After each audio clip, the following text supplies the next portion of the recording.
Hello everyone, welcome back to my channel AccountsMate once again. Thank you so much for liking my previous video. It really motivates me a lot. Thank you so much. चलिए start करते हैं.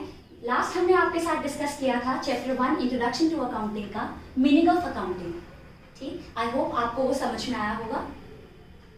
Accounting का मतलब होता है day to day transactions को identify करना, उनको रिकॉर्ड करना, एज पर द नेचर उन्हें क्लासिफाई करना, समराइज करना, टोटलिटी उनसे रिजल्ट निकालना और उसको कम्युनिकेट करना to various users. Identification, recording, classification और समराइजिंग तक के काम को आप बुक कीपिंग भी कह सकते हो. क्या कह सकते हो? Bookkeeping. तो बुक कीपिंग क्या होगा? Book keeping is an art of recording transaction in books of account. Day to day transactions को बुक्स ऑफ अकाउंट में रिकॉर्ड करना, जिसे हम जर्नल बनाना कहते हैं. हम आगे सीखेंगे कि जर्नल का क्या रूल है, डेबिट क्रेडिट किस तरीके से किया जाता है. बाकी फिलहाल सिर्फ मीनिंग के पार्ट पर बुक कीपिंग क्या है? Book keeping is an art of recording transaction in books of account.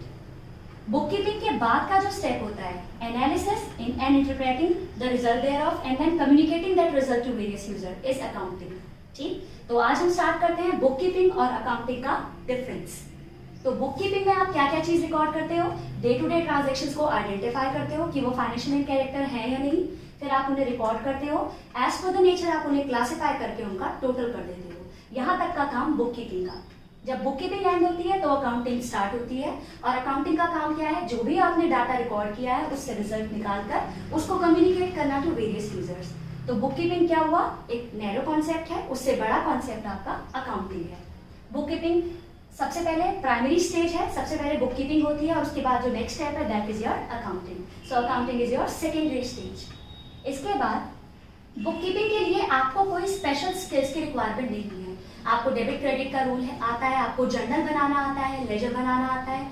ये सब चीजें हम आगे आने वाली वीडियोस में सीखेंगे. तो आप आराम से बुक कीपिंग कर सकते हो. इन टोटलिटी 11th क्लास की अकाउंटिंग करने के बाद आप बुक कीपिंग करने के लिए बिल्कुल तैयार हैं.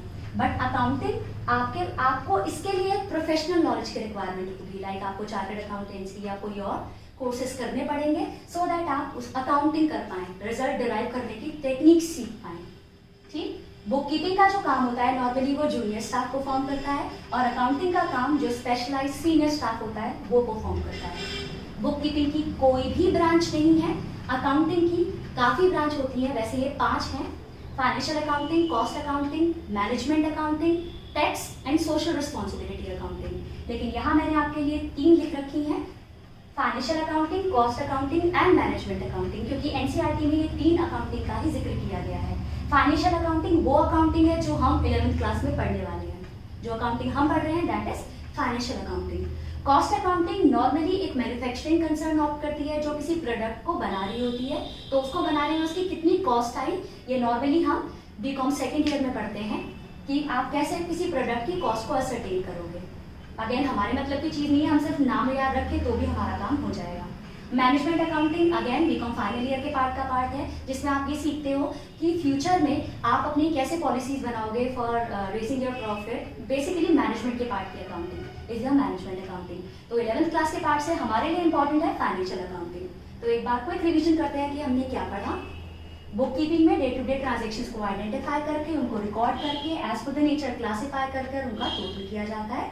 रिकॉर्डेड डाटा से रिजल्ट निकालकर उसको कम्युनिकेट करने का पार्ट है अकाउंटिंग.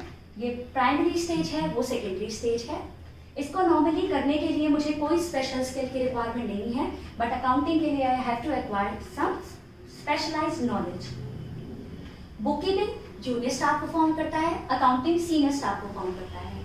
बुक कीपिंग की कोई भी ब्रांच नहीं है, अकाउंटिंग की ब्रांचेस हैं. ठीक, आई होप आपको समझ में आया होगा.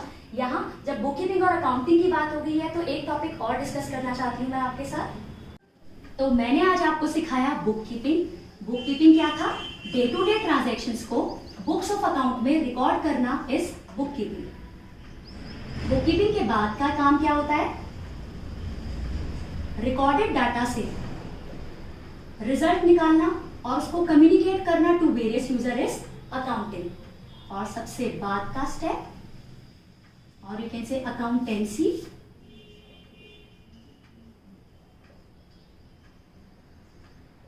अकाउंटेंसी आपको बताती है how to do accounting. Accounting करनी कैसी है, इसमें सारे रूल्स, प्रिंसिपल्स, कन्वेंशंस आती हैं। तो अकाउंटेंसी सबसे वाइडर कॉन्सेप्ट है जो आपको बताता है कि किस स्टैंडर्ड से आपको काम करना है। इसमें सारे अकाउंटिंग स्टैंडर्ड, सारे प्रिंसिपल्स और सारे कन्वेंशंस आते हैं जो आपको मदद करते हैं अकाउंटिंग करने में। तो बुक कीपिंग सबसे छोटा स्टेप, अकाउंटिंग उससे थोड़ा वाइडर है क्योंकि डे टू डे ट्रांजेक्शन जो रिकॉर्ड थी उनसे रिजल्ट निकाला गया है। यहाँ पर वो रिजल्ट निकाला कैसे, किस प्रिंसिपल्स को, किस कॉन्सेप्ट को फॉलो करते हुए निकाला गया, दैट इज अकाउंटेंसी। तो अगर आप कभी भी आपसे कोई पूछता है कि अकाउंटिंग और accountancy is one and the same thing, तो बिल्कुल नहीं है। Accounting means day to day transaction से रिजल्ट डिराइव कर उसको कम्युनिकेट करना टू वेरियस यूजर, और अकाउंटेंसी बताता है कि मैंने उस काम को कैसे किया, सारे प्रिंसिपल्स और कन्वेंशंस। आई होप आपको मेरी ये वीडियो समझ में आई होगी। अगर आपको ये वीडियो पसंद आए तो इसको लाइक करें, शेयर करें एंड सब्सक्राइब करें।